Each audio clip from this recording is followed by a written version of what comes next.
வணக்கம். இன்றைய தலைப்புச் செய்திகள். பாண்டிச்சேரி எய்ட்ஸ் கட்டுப்பாடு சங்கத்தின் விழிப்புணர்வு நிகழ்ச்சி. விழிப்புணர்வு சுவரொட்டிகளை முதல்வர் ரங்கசாமி வெளியிட்டார். புதுச்சேரி ஜிப்மர் மருத்துவர்கள் பணிகளை புறக்கணித்து 2 மணி நேரம் அமைதி போராட்டம். மீண்டும் பணி வழங்க கோரி பணி நீக்கம் செய்யப்பட்ட பொதுப்பணித்துறை ஊழியர்கள் தலைமை அலுவலகத்தில் அமர்ந்து தர்ணா. 12 அம்ச கோரிக்கைகளை வலியுறுத்தி நகராட்சி ஊழியர்கள் காத்திருப்பு போராட்டம். புதுச்சேரி அரசு சிறந்த மருத்துவ வசதி, மாணவர்களுக்கான கல்வி, ஏழை எளிய மக்களுக்கான நலத்திட்டங்களை வழங்கி சிறந்த மாநிலமாக கொண்டு வருவதுதான் அரசின் எண்ணம் என முதலமைச்சர் ரங்கசாமி தெரிவித்துள்ளார். பாண்டிச்சேரி எய்ட்ஸ் கட்டுப்பாடு சங்கத்தின் சார்பில் கவன் கலையரங்கில் விழிப்புணர்வு நிகழ்ச்சி நடைபெற்றது. நிகழ்ச்சியில் முதலமைச்சர் ரங்கசாமி கலந்து கொண்டு விழிப்புணர்வு சுவரொட்டிகளை வெளியிட்டார். இதில் உப்பளம் தொகுதி சட்டமன்ற உறுப்பினர் அனிபால் கென்னடி, சுகாதாரத்துறை செயலர் ராஜு, இயக்குநர் ஸ்ரீராமுலு உள்ளிட்ட பல்வேறு செவிலியர் கல்லூரிகளைச் சேர்ந்த 1000க்கும் மேற்பட்ட மாணவர்கள் கலந்து கொண்டனர். முன்னதாக நிகழ்ச்சியில் மாணவர்களிடையே பேசிய அவர், மத்திய சுகாதார குழு புதுச்சேரியில் ஆய்வு செய்த பின்னர் நாட்டிலேயே கிராமப்புறங்களில் சிறந்த மருத்துவம் அளிப்பதில் புதுச்சேரி முதலிடத்தில் உள்ளதாக அதிகாரிகள் தெரிவித்துள்ளதாகவும், மேலும் கிராமப்புறத்தில் புதுவை அரசு பொது மருத்துவமனை கட்டுவதற்கான நடவடிக்கையை எடுத்து வருவதாக தெரிவித்த அவர், புதுச்சேரி அரசு சிறந்த மருத்துவ வசதி, மாணவர்களுக்கான கல்வி, ஏழை எளிய மக்களுக்கான நலத்திட்டங்களை வழங்கி சிறந்த மாநிலமாக கொண்டு வருவதுதான் அரசின் எண்ணம் என தெரிவித்த அவர், பிற மாநிலங்களையை விட புதுச்சேரி மாநிலத்தில் படிக்கின்ற வாய்ப்பு அதிக அளவில் அரசு உருவாக்கி கொடுத்துள்ளது என்றார். கொல்கத்தாவில் பெண் மருத்துவர் படுகொலை செய்யப்பட்டதை கண்டித்த புதுச்சேரி ஜிப்மரில் மருத்துவர்கள் பணிகளை புறக்கணித்து 2 மணி நேரம் அமைதி போராட்டத்தில் ஈடுபட்டனர். கொல்கத்தாவில் பெண் மருத்துவர் படுகொலை செய்யப்பட்டதை கண்டித்து நாடு முழுவதும் மருத்துவர்கள் போராட்டத்தில் ஈடுபட்டு வருகின்றனர். இந்த நிலையில் புதுச்சேரி ஜிப்மர் மருத்துவமனையில் மருத்துவர்கள் பணிகளை புறக்கணித்து 2 மணி நேரம் அமைதி போராட்டத்தில் ஈடுபட்டனர். காலை 6 மணி முதல் 8 மணி வரை நடைபெற்ற போராட்டத்தில் நூற்றுக்கணக்கான மருத்துவர்கள் பங்கேற்று கண்டன கோஷங்களை அடங்கிய பாதகைகளை கையில் பிடித்தபடி தங்கள் எதிர்ப்பை தெரிவித்தனர். மருத்துவர்களுக்கான பாதுகாப்பு சட்டத்தை அமல்படுத்த வேண்டும், வெளிப்படையான விசாரணை நடத்த வேண்டும், அனைத்து அவசர சிகிச்சை பிரிவுகளிலும் கண்காணிப்பு கேமராக்கள் பொருத்தப்பட வேண்டும், பணி செய்யும் இடத்தில் பாதுகாப்பு அளிக்க வேண்டும் உட்பட பல்வேறு கோரிக்கைகளை வலியுறுத்தி போராட்டம் நடைபெற்றது. 2 மணி நேர போராட்டத்தை தொடர்ந்த மருத்துவர்கள் பணிக்கு திரும்பினர். மருத்துவர்களின் போராட்டத்தின் காரணமாக நோயாளிகள் பாதிக்கப்படாமல் இருக்கும் வகையில் ஜிப்மர் நிர்வாகம் மாற்று நடவடிக்கைகளை எடுத்திருப்பதாக தெரிவித்துள்ளது. புதுச்சேரியில் பணி நீக்கம் செய்யப்பட்ட ஊழியர்கள் மீண்டும் பணி வழங்க கோரி பொதுப்பணித்துறை தலைமை அலுவலகத்தில் அமர்ந்த தர்ணா போராட்டத்தில் ஈடுபட்டதால் சிறிது நேரம் பரபரப்பு ஏற்பட்டது. புதுச்சேரியில் கடந்த 2015ஆம் ஆண்டு பொதுப்பணித்துறையில் 2648 பேர் வவுச்சர் ஊழியர்களாக பணி நியமனம் செய்யப்பட்டனர். அதன் பிறகு 2016ஆம் ஆண்டு தேர்தல் நடத்தை விதிமுறைகளை காரணம் காட்டி தேர்தல் துறையால் 2648 பேர் பணி நீக்கம் செய்யப்பட்டனர்.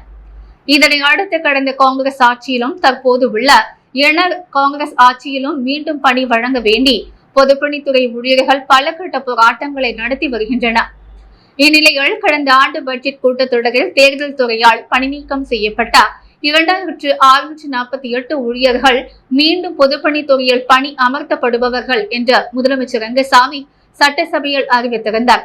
ஆனால் இதுவரை அவர்கள் பணிக்கு அமர்த்தப்படவில்லை. இந்நிலையால் பொதுப்பணித்துறை தலைமை அலுவலகத்தில் ஊழியர் சங்க தலைவர் ரவிச்சந்திரன் தலைமையில் ஒன்று திரண்ட ஊழியர்கள் முதல்வர் ஆணையிட்டு ஓராண்டு ஆகியும் இதுவரை பணி வழங்காததை கண்டித்தும் உடனடியாக பணி வழங்க வேண்டும் என்று வலியுறுத்தியும் பொதுப்பணித்துறை தலைமை அலுவலகத்தில் அமர்ந்து தர்ணா போராட்டத்தில் ஈடுபட்டனர்.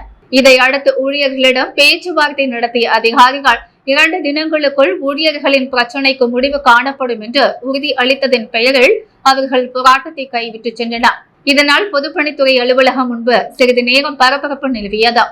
போராட்டத்தில் சங்க நிர்வாகிகள் குமரகுரு, ரமேஷ், சந்திரன் உள்ளிட்ட 100க்கும் மேற்பட்டோர் கலந்து கொண்டனர்.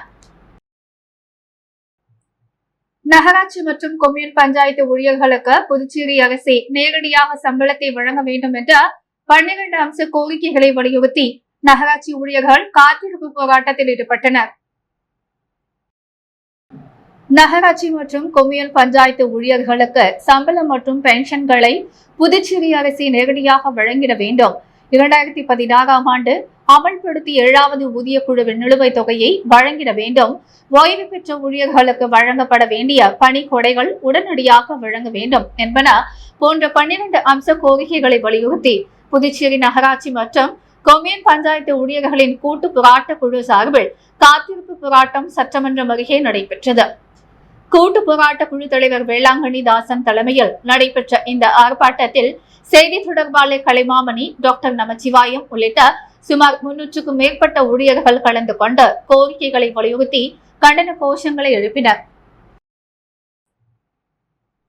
மத்திய அமைச்சர் அறிவுறுத்தலின்படி புதுச்சேரி அஞ்சல் துறை அதிகாரிகள் சட்டமன்ற உறுப்பினர் VP ராமலிங்கத்தை சந்தித்து மூவர்ண கொடியை வழங்கினர். மத்திய கலாச்சாரத்துறை அமைச்சர் கஜேந்திர சிங் ஷெகாவத் அனைத்து சட்டமன்ற உறுப்பினர்களுக்கும் இல்லந்தோறும் மூவர்ண கொடி பிரச்சாரம் சம்பந்தமாக மக்களிடம் விழிப்புணர்வை ஏற்படுத்த தேவையான ஏற்பாடுகளை செய்யுமாறு கோரிக்கை விடுத்துள்ளார். அதன் அடிப்படையில் இந்திய அஞ்சல் துறை மூலமாக பாண்டிச்சேரி அஞ்சல் கோட்டத்தினை சார்ந்த ஊழியர்கள் மூலமாக சட்டமன்ற உறுப்பினர் VP ராமலிங்கத்திற்கு இந்திய நாட்டின் தேசிய கொடியான மூவர்ண கொடி வழங்கப்பட்டது. முதுநிலை அஞ்சல் கோட்ட கண்காணிப்பாளர் லட்சுமண பிள்ளை அறிவுறுத்தலின்படி இணை அஞ்சல் கோட்ட கண்காணிப்பாளர் பிரபு சங்கர், துணை அஞ்சல் கோட்ட கண்காணிப்பாளர் வினோத் ஆகியோரால் வழங்கப்பட்டது. நேரு வீதியில் உள்ள சட்டமன்ற உறுப்பினர் VP ராமலிங்கம் அலுவலகத்தில் நடைபெற்ற இந்த நிகழ்ச்சியில் ராஜ்பவன் தொகுதி பாஜக பொறுப்பாளர் ஆனந்த கண்ணன், ராஜ்பவன் தொகுதி பாஜக தலைவர் நாகராஜன் மற்றும் அஞ்சல் துறை ஊழியர்கள் பாலு கணபதி, சுப்பிரமணியம் மற்றும் ரட்சகன் ஆகியோர் கலந்து கொண்டனர். புதுச்சேரியில் மாநில திமுக இளைஞர் அணி சார்பில் 2 லட்சம் மதிப்பிலான இலவச காது கேட்கும் கருவிகளை எதிர்க்கட்சித் தலைவர் சிவா ஏழை எளியவர்களுக்கு வழங்கினார்.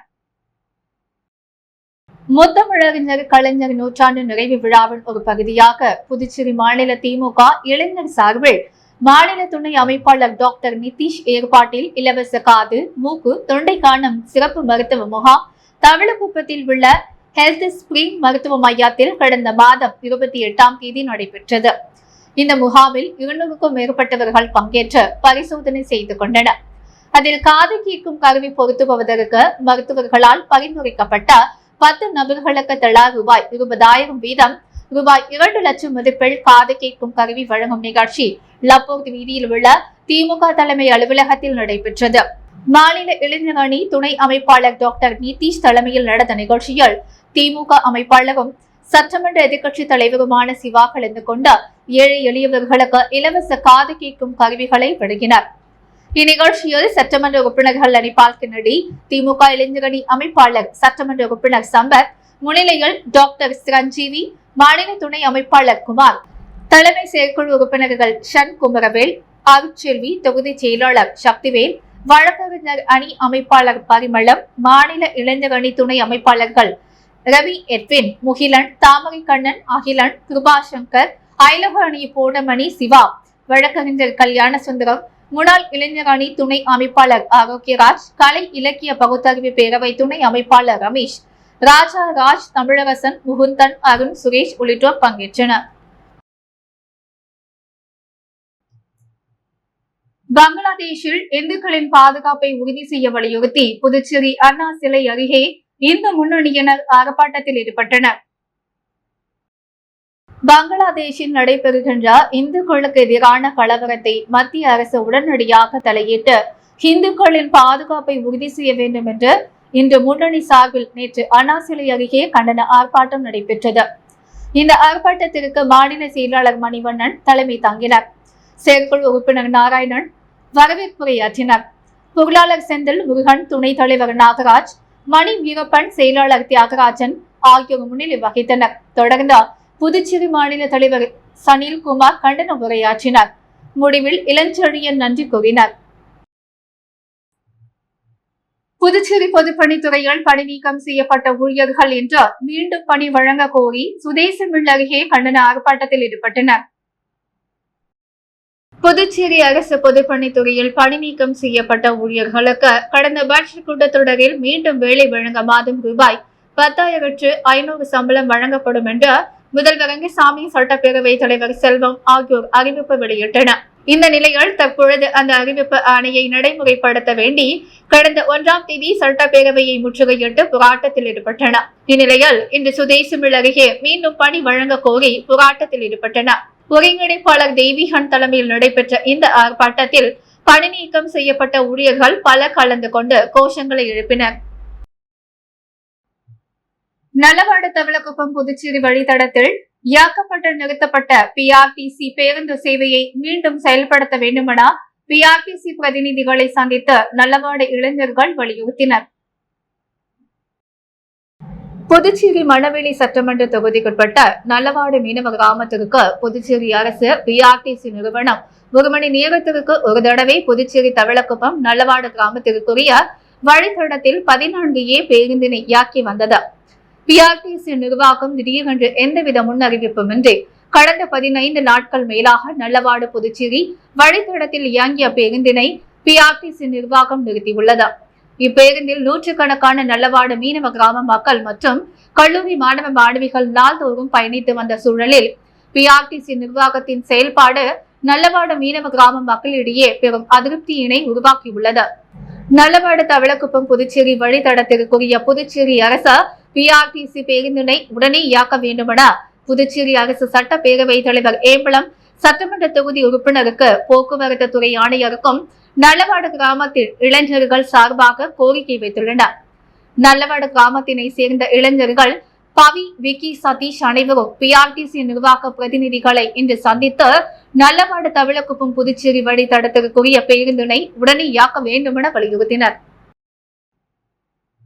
ஜிக்மர் கலையரங்கத்தில் நடைபெற்ற ஆதித்யா பள்ளி மாணவிகளின் பரதநாட்டிய அரங்கேற்றத்தில் பங்கேற்ற முதல்வர் ரங்கசாமி பரதநாட்டிய மாணவிகளுக்கு சான்றிதழ் வழங்கினார்.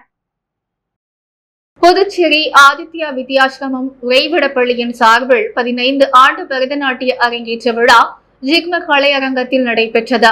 பள்ளியின் ஆதித்யா நிறுவனர் விஜயலட்சுமி நினைவாக ஏற்பாடு செய்யப்பட்ட விழாவில் பள்ளியில் 9ஆம் வகுப்பு படிக்கும் ஹன்சிகா, கலாஸ்ரீ, 8ஆம் வகுப்பு படிக்கும் இலக்கியா, ஹன்சிகா, தேவவிகாசினி, ஷர்மி, கமலின், லிஷிதா, 7ஆம் வகுப்பு படிக்கும் ஹிரண்மயி ஆகிய 9 மாணவிகளின் பரதநாட்டியம் அரங்கேற்றமும் 9 வகுப்பு மாணவிகள் அன்பரிசி கனிஷ்கா, 8ஆம் வகுப்பு மாணவிகள் பவிஷா, வைஷ்ணவி, 7ஆம் வகுப்பு மாணவிகள் கீர்த்தனா, ஹரிகா ஸ்ரீ, சுஜந்த்ரா, 5ஆம் வகுப்பு மாணவிகள் ஸ்ரீநிதி, ரியா ஆகிய 9 மாணவிகளின் சலங்கை பூஜையும் நடைபெற்றது. சிறப்பு விருந்தினராக முதல்வர் ரங்கசாமி கலந்து கொண்டு பரதநாட்டிய மாணவிகளுக்கு சான்றிதழ் வழங்கினார். ஆதித்யா பள்ளி நிறுவனர் ஆனந்தன், தாளாளர் அசோக் ஆனந்த், வித்யா நாராயணா அறக்கட்டளை நிறுவனர் அனுதா பூனமல்லி, ஆர்த்தி ஆனந்தன், சென்னை நுண்கலை நிறுவனர் முரளிதரன் ஆகியோர் கலந்து கொண்டனர். ஆதித்யா பல்கலைத்துறை சார்பில் இதுவரை 15 ஆண்டுகளில் 199 மாணவியர் சலங்கை பூஜை, 164 மாணவியர் அரங்கேற்றம் என மொத்தம் 363 பேர் பரதநாட்டிய அரங்கேற்றம் செய்து சாதனை படைத்துள்ளனர். தஞ்சை தமிழப்பில் கலைக்கழகம் கலை பிரிவு 173 மாணவர்களுக்கு சான்றிதழ்கள் வழங்கப்பட்டு குறிப்பிடத்தக்கது. புதுச்சேரியில் ஆகஸ்ட் 15ஆம் தேதி நடைபெறவுள்ள சுதந்திர தின விழாவையொட்டி கடற்கரை சாலையில் காவல்துறை மற்றும் பள்ளி மாணவ மாணவிகளின் அணிவகுப்பு ஒத்திகை நிகழ்ச்சி இன்று நடைபெற்றது. புதுச்சேரியில் வருகின்ற 15ஆம் தேதி நாட்டின் 78வது சுதந்திர தின விழா கடற்கரை சாலை காந்தி சிலை முன்பு நடைபெறவுள்ளது. இதனை முன்னிட்டு சுதந்திர தின விழா அணிவகுப்பு ஒத்திகை நிகழ்ச்சி இன்று கடற்கரை காந்தி சிலை அருகே முன்பு நடைபெற்றது.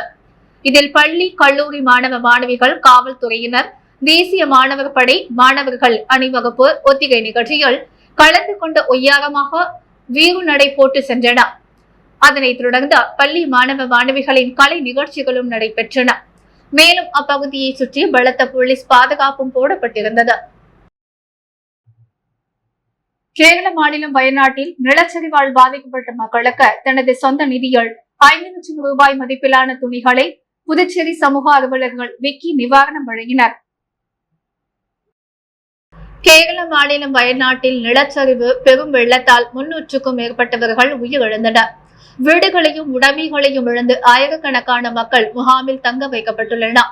இந்த மக்களுக்கு உதவிடும் வகையில் புதுச்சேரியைச் சேர்ந்த சமூக ஆர்வலர் விக்கி என்கிற ராஜகணபதி தனது சொந்த நிதியில் பாதிக்கப்பட்ட மக்களுக்கு உதவ வேண்டும் என்ற வகையில் 5 லட்சம் ரூபாய் மதிப்பிலான துணிமணிகளை அப்பகுதி மக்களுக்கு நிவாரணமாக வழங்கினார்.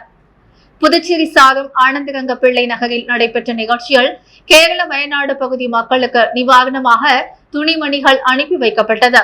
இந்நிகழ்ச்சியில் சமூக ஆர்வலர் SVS சுரேஷ்குமார், JK குமரகுரு உள்ளிட்ட பலரும் திரளாக கலந்து கொண்டனர். காரைக்காலில் 2020 ரேஸில் ஈடுபட்ட இளைஞரை தட்டி கேட்டவரை கொலை செய்த வழக்கில் இளைஞருக்கு 7 வருட கடுங்காவல் தண்டனையும் ரூபாய் 10,000 அபராதம் விதித்தும் மாவட்ட நீதிபதி முருகானந்தம் அதிரடி தீர்ப்பு வழங்கியுள்ளார். காரைக்கால் மாவட்ட திருநள்ளாறு அடுத்த செல்லூர் பகுதியைச் சேர்ந்தவர் ரவிச்சந்திரன், வயது 48. இவர் அதே பகுதியில் உள்ள சாராய கடையில் கேஷியராக பணிபுரிந்து வந்துள்ளார். கடந்த 2020ஆம் ஆண்டு செப்டம்பர் மாதம் 12ஆம் தேதி ரவிச்சந்திரன் செல்லூர் பகுதியில் உள்ள பெட்டி கடைக்கு சென்றுள்ளார். அப்பொழுது அதே பகுதியைச் சேர்ந்த மகேந்திரன் என்பவர் இருசக்கர வாகனத்தில் அதிவேகத்தில் ரேஸில் ஈடுபட்டு விபத்து ஏற்படுத்தும் வகையில் ஈடுபட்டுள்ளார். இதனை பார்த்த ரவிச்சந்திரன் அதிவேகமாக வந்த 23 வயதாகும் மகேந்திரனை சாலையில் வைத்து கண்டித்து காவல் நிலையத்தில் புகார் தெரிவிப்பதாக எச்சரித்துள்ளார். இதில் ஆத்திரமடைந்த மகேந்திரன் ரவிச்சந்திரனை கொடூரமாக தாக்கி களால் எட்டி உதைத்து தள்ளியுள்ளார். இதில் ரவிச்சந்திரன் பலத்த காயமடைந்து கீழே விழுந்த நிலையில் அக்கம் பக்கத்தினர் மீட்டு அரசு மருத்துவமனைக்கு அனுப்பி வைக்கும் வழியில் பரிதாபமாக உயிரிழந்துள்ளார். அதனையடுத்து ரவிச்சந்திரனின் மனைவி விஜயால் திருநள்ளாறு காவல் நிலையத்தில் புகார் அளித்ததின் பெயரில் திருநள்ளாறு போலீசார் வழக்கு பதிவு செய்து மகேந்திரனை கைது செய்தனர். இவ்வழக்கு கடந்த 4 வருடங்களாக காரைக்கால் மாவட்ட நீதிமன்றத்தில் விசாரணை செய்த நிலையில் இன்று மாலை தீர்ப்பு வழங்கப்பட்டது. தீர்ப்பில் குற்றம் சாட்டப்பட்ட மகேந்திரனுக்கு 7 வருடங்கள் கடுங்காவல் தண்டனையும் ரூபாய் 10,000 அபராதம் விதித்து மாவட்ட நீதிபதி முருகானந்தம் உத்தரவு பிறப்பித்தார். இதையடுத்து கைது செய்யப்பட்ட மகேந்திரன் புதுச்சேரி காலாப்பட்டு உள்ள மத்திய சிறைக்கு கொண்டு செல்லப்பட்டார். காங்கிரஸ் கட்சியின் ஆதி திராவிடர் பிரிவு மாநிலம் ஆலோசனை கூட்டம் கட்சி அலுவலகத்தில் நடைபெற்றது. புதுச்சேரி மாநில காங்கிரஸ் கட்சியின் ஆதி திராவிடர் பிரிவு மாநில ஆலோசனை கூட்டம் காங்கிரஸ் கட்சி அலுவலகத்தில் நடைபெற்றது. கூட்டத்திற்கு பிரிவு மாநில தலைவர் ஜெயபால், மாநில ஒருங்கிணைப்பாளர் சத்யசீலன் ஆகியோர் தலைமை தாங்கினர். சிறப்பு அழைப்பாளராக முன்னாள் அமைச்சர் கந்தசுவாமி, செயல் தலைவர் நீல கங்காதரன் மற்றும் மாநில நிர்வாகிகள் பஞ்சகாந்தி, மோகன்தாஸ், இளையராஜா, செந்தில், அனுஷியா மற்றும் ஆதி திராவிடர் பிரிவு துணை தலைவர்கள், மாநில மாவட்ட தொகுதி பொறுப்பாளர்கள் பலரும் கலந்து கொண்டனர். மேலும் எதிர்கால வளர்ச்சிகள் குறித்து ஆலோசனை நடைபெற்றது. புதுச்சேரி ஸ்ரீ மணக்குள விநாயகர் திருக்கோவிலின் 64வது பிரம்மோற்சவ விழாவையொட்டி வெள்ளி அதிகாரி நந்தி வாகனத்தில் எழுந்தருளிய விநாயகரை பக்தர்கள் வழிபட்டு சென்றனர். புதுச்சேரி மணக்குள விநாயகர் கோவிலில் பிரம்மோற்சவ விழா ஆண்டுதோறும் வெகு விமரிசையாக கொண்டாடப்பட்டு வருகிறது. அதன்படி 64வது பிரம்மோற்சவ விழா கடந்த 9ஆம் தேதி விக்னேஸ்வர பூஜை கொடியேற்றத்துடன் துவங்கியது. தினம்தோறும் மணக்குள விநாயகர் பல்வேறு வாகனங்களில் எழுந்தருளி பக்தர்களுக்கு காட்சியளித்து வருகின்றார். இதனையொட்டி இன்று சிறப்பு அலங்காரம் செய்யப்பட்ட விநாயகருக்கு பல்வேறு தீபாராதனைகள் காட்டப்பட்டு உட்புறப்பாடுடன் விநாயகர் பெருமான் வெள்ளி அதிகார நந்தி வாகனத்தில் வைக்கப்பட்ட பஞ்ச தீபாராதனை காட்டப்பட்டு திருவீதி விழா நடைபெற்றது. இதில் திருவீதி விழாவில் பக்தர்கள் பலரும் கலந்து கொண்டு விநாயகர் பெருமானை வழிபட்டு சென்றனர். அகில பாரத சத்திரிய மகாசபாவின் மாநில செயற்குழு கூட்டத்தில் மாநில அரசு ஜாதிவாரி கணக்கெடுப்பு நடத்த வேண்டும் என தீர்மானம் நிறைவேற்றப்பட்டது. அகில பாரத சத்திரிய மகாசபாவின் மாநில செயற்குழு கூட்டம் கிருஷ்ணா நகரில் நடைபெற்றது. மாநில தலைவர் கிருஷ்ணமூர்த்தி தலைமையில் நடைபெற்ற இந்த கூட்டத்தில் மதியன்ற வெங்கடேசன் முன்னிலை வகித்தார். வரவேற்புரையை திருமுருகன் ஆற்றினார். கூட்டத்தில் மாநில அரசு ஜாதிவாரி கணக்கெடுப்பு நடத்த வேண்டும், சிவாலியை செல்லா நாயக்கருக்கு புதுவை அரசின் சார்பில் மணிமண்டபம் கட்ட வேண்டும், சென்னைக்கு வர இருக்கும் தேசிய தலைவரை நிர்வாகிகள் திரளாக சென்று சந்திப்பது என்றும், தனியார் மருத்துவக் கல்லூரியில் மண்டினி மைந்தர்களுக்கு 50% இடஒதுக்கீட்டை உறுதி செய்ய வேண்டும் என்ற தீர்மானம் நிறைவேற்றப்பட்டது. இந்த கூட்டத்தில் நிர்வாகிகள் முரளி, ஜெயக்குமார், ரத்தினவேல், சவுந்தர், முத்துக்குமார், அழகப்பன், ராஜா, மணவாளன், குமரேசன், ஐயப்பன், மணி உட்பட நிர்வாகிகள், உறுப்பினர்கள் திரளாக கலந்து கொண்டனர். வீராம்பட்டினம் அருள்மிகு செங்கழனி அம்மன் ஆலய ஆடி பெருவிழா 5ஆம் நாள் உற்சவத்தில் முன்னாள் சேர்மன் ஆனந்தின் சிறப்பு விருந்தினராக கலந்து கொண்டு சுவாமி தரிசனம் செய்தார். அரியாங்குப்பம் கொம்யூன் வீராம்பட்டினம் பகுதியில் எழுந்தருளியிருக்கும் அருள்மிகு செங்கழனி அம்மன் ஆலயத்தில் ஆடி பெருவிழா கடந்த வாரம் கொடியேற்றத்துடன் வெகு விமர்சையாக தொடங்கியது. அதனைத் தொடர்ந்து நேற்று மாலை 5ஆம் நாள் உற்சவம் வெகு விமர்சையாக நடைபெற்றது. அதனை முன்னிட்டு காலை ஸ்ரீ செங்கழனி அம்மன் ஆலயத்தில் உள்ள மூலவர் மற்றும் உற்சவ மூர்த்திகளுக்கு பால், தயிர், தேன், இளநீர், பஞ்சாமிர்தம், சந்தனம், பன்னீர் உள்ளிட்ட பல வகை திரவியங்களால் ஆன சிறப்பு அபிஷேகங்கள் செய்யப்பட்ட வண்ண மலர்களால் அலங்கரிக்கப்பட்ட செங்கழனி அம்மனுக்கு மகா தீபாரதனைகள் காண்பிக்கப்பட்டது. தொடர்ந்து இரவு சிறப்பு அலங்காரத்துடன் பூஜைகள் செய்யப்பட்ட பக்தர்களுக்கு அருள்பாலித்து மாட வீதிகளில் சுவாமி வீதி உலா நடைபெற்றது. இதில் சிறப்பு விருந்தினராக அரியாங்குப்பம் கொம்யூன் பஞ்சாயத்து முன்னாள் சேர்மன் ஆனந்தன் கலந்து கொண்ட சுவாமி தரிசனம் செய்தார். முன்னதாக விழா குழுவின் சார்பில் அவர்களுக்கு பொன்னாடை மற்றும் மாலை அணிவித்து மரியாதை செலுத்தப்பட்டது.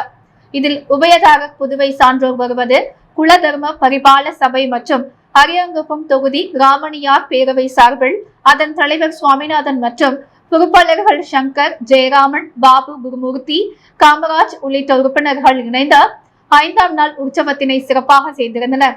மேலும் விழாவில் மக்கள் பாதுகாப்பு குழுவினர், திருப்பணி குழுவினர், கிராம பொதுமக்கள் மற்றும் ஆலய நிர்வாக அதிகாரி சுரேஷ் மற்றும் வீராம்பட்டினம் உள்ளிட்ட பல்வேறு பகுதிகளைச் சேர்ந்த ஏராளமான பொதுமக்கள் கலந்து கொண்டு சுவாமி தரிசனம் செய்தனர். மணவெளி தந்தை பெரியார் அரசு பள்ளியில் பயிலும் மாணவ மாணவிகளுக்கு லேப்டாப் மற்றும் மழை அங்கியை சட்டப்பேரவைத் தலைவர் ஏம்பலம் செல்வம் வழங்கினர்.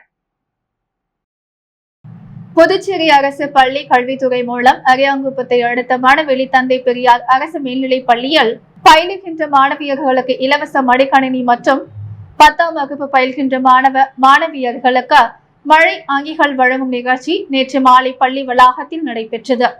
இதில் சபாநாயகர் ஏம்பலம் செல்வம் சிறப்பு விருந்தினராக கலந்து கொண்டு மாணவிகளுக்கு மடிக்கணினி மற்றும் மாணவர்களுக்கு மழை அங்கிகளை வழங்கி சிறப்புரையாற்றினார். அப்பொழுது அவர் பேசுகையில், திறமையான ஆசிரியர்களை அரசு பள்ளி பெற்றுள்ளது. மாணவர்கள் அவர்களை பயன்படுத்தி வருகின்ற பொது தேர்வில் 100% தேர்ச்சி பெற வேண்டும் என கேட்டுக்கொண்டார். மேலும் ஆசிரியர் பெருமக்கள் அதிக முயற்சிகள் எடுத்து மாணவ மாணவியர்களின் தேர்ச்சிக்கு மேலும் உதவ வேண்டும் என கூறினார். இந்நிகழ்ச்சியில் பள்ளியின் துணை முதல்வர் விஜயா தலைமை தாங்கினார். விரிவுரையாளர் ராஜசேகர் வரவேற்றார். தலைமை ஆசிரியை லீலாவதி முன்னிலை வகித்தார். பட்டதாரி ஆசிரியர் ரசிபன் நிகழ்ச்சியை தொகுத்து வழங்கினார். நூலக ஆசிரியர் ஐயப்பன் நன்றி கூறினார். புதுச்சேரி சுகாதாரத்துறை ஊழியர்கள் பல்வேறு கோரிக்கைகளை வலியுறுத்தி சட்டப்பேரவை பின்பு கண்டன ஆர்ப்பாட்டத்தில் ஈடுபட்டனர். சுகாதார ஊழியர் சங்கங்களின் சம்மேளனத்தின் சார்பில் 7வது ஊதிய குழு பரிந்துரைப்படி உயர்த்தி வழங்கப்பட்ட நோயாளி கவனிப்புப்படி PCA மற்றும் நர்சிங் அலவலன்ஸ் ஆகியவற்றின் நிலுவைத் தொகையை உடனடியாக வழங்க வேண்டும். காலியாக உள்ள மற்றும் பதவி உயர்வு மூலம் நிரப்ப வேண்டிய பணியிடங்களை உடனடியாக நிரப்ப வேண்டும், நடவடிக்கை எடுக்க வேண்டும். முதலமைச்சர் அவர்களின் சட்டமன்ற வாக்குறுதிப்படி 8 ஆண்டுகளுக்கு மேலாக நிரப்பப்படாமல் உள்ள கருணை அடிப்படையில் வழங்கப்படும் வாரிசுதாரர் பணி நியமனத்தை அனைத்து வாரிசுதாரர்களும் ஒருமுறை தளர்வு அளித்து பணி வழங்க நடவடிக்கை எடுக்க வேண்டும். 18 ஆண்டுகளுக்கு மேலாக ஒப்பந்த அடிப்படையில் பணியாற்றி வரும் NHM ஊழியர்களை பணி நிரந்தரம் செய்ய வேண்டும், நடவடிக்கை எடுக்க வேண்டும். ஆஷா ஊழியர்களுக்கு உயர்த்தி வழங்கப்பட்ட ஊதிய உயர்வு ரூபாய் 4000 முன் தேதியிட்டு வழங்க நடவடிக்கை எடுக்க வேண்டும் என்பன உள்ளிட்ட கோரிக்கைகளை வலியுறுத்தி சம்பா மாதா கோவில் எதிரில் சட்டப்பேரவை முன்பு கவன ஈர்ப்பு கண்டன ஆர்ப்பாட்டம் நடைபெற்றது. ஆர்ப்பாட்டத்திற்கு தலைவர் முனுசாமி தலைமை தாங்கினார். நிர்வாகிகள் செல்வி, சதீஷ், விமலாதேவி, கிரி, வெற்றிவேல், வைஜெயந்தி, மாலா ஆகியோர் முன்னிலை வகித்தனர். ஆர்ப்பாட்டத்தில் அரசு ஊழியர் சங்கங்களின் சம்மேளனத்தின் கௌரவ தலைவர் பிரேமதாசன், தலைவர் ரவிச்சந்திரன், பொதுச் செயலாளர் ராதாகிருஷ்ணன், செய்தி தொடர்பாளர் கலைமாமணி, டாக்டர் நமச்சிவாயம், சுகாதார ஊழியர் சங்கங்களின் சம்மேளனத்தின் பொதுச் செயலாளர் ஜவஹர், செவிலிய அதிகாரிகள் சங்கத்தின் சுனிலா குமாரி, ஹரிதாஸ், சுகாதார ஆய்வாளர் சங்கத்தின் திருமலை ஜெகநாதன், ANM சங்கத்தின் கலைவாணி, வார்டு அட்டெண்ட் சங்கத்தின் சுந்தரமூர்த்தி, சரவணன், ஆபரேஷன் தியேட்டர் சங்கத்தின் மகேந்திரன், NHM சங்கத்தின் பிரகதீஸ்வரன், ஆஷா சங்கத்தின் மஞ்சுமாதா ஆகியோர் கண்டன உரையாற்றினர். சுகாதார ஊழியர் சங்கங்களின் சம்மேளனத்தின் பொருளாளர் மணிவாணன் நன்றி கூறினார். ஆர்ப்பாட்டத்தில் கோரிக்கைகளை வலியுறுத்தி கோஷங்களை எழுப்பப்பட்டன. புதுச்சேரியில் இன்று தங்கம் மற்றும் வெள்ளி விலை நிலவரம். முத்து கோல்ட் ஹவுஸ் வழங்கும் இன்றைய தங்கம் மற்றும் வெள்ளி விலை நிலவரம். தங்கம் 1 கிராம் 6565 ரூபாய். வெள்ளி 1 கிராம் 85 ரூபாய் 50 காசுகள். மீண்டும் இன்றைய முக்கிய செய்திகள். பாண்டிச்சேரி எய்ட்ஸ் கட்டுப்பாடு சங்கத்தின் விழிப்புணர்வு நிகழ்ச்சி. விழிப்புணர்வு சுவரொட்டிகளை முதல்வர் ரங்கசாமி வெளியிட்டார். புதுச்சேரி ஜிப்மர் மருத்துவர்கள் பணிகளை புறக்கணித்து 2 மணி நேரம் அமைதி போராட்டம். மீண்டும் பணி வழங்க கோரி பணி நீக்கம் செய்யப்பட்ட பொதுப்பணித்துறை ஊழியர்கள் தலைமை அலுவலகத்தில் அமர்ந்து தர்ணா. 12 அம்ச கோரிக்கைகளை வலியுறுத்தி நகராட்சி ஊழியர்கள் காத்திருப்பு போராட்டம். சுதந்திர தினத்தை முன்னிட்டு கடற்கரை சாலையில் காவல்துறை மற்றும் பள்ளி மாணவ மாணவிகளின் அணிவகுப்பு ஒத்திகை. கேரள மாநிலம் வயநாட்டில் நிலச்சரிவால் பாதிக்கப்பட்ட மக்களுக்கு சமூக ஆர்வலர்கள் விக்கி நிவாரணம். இத்துடன் மீடியா செய்திகள் நிறைவடைகிறது. வணக்கம்.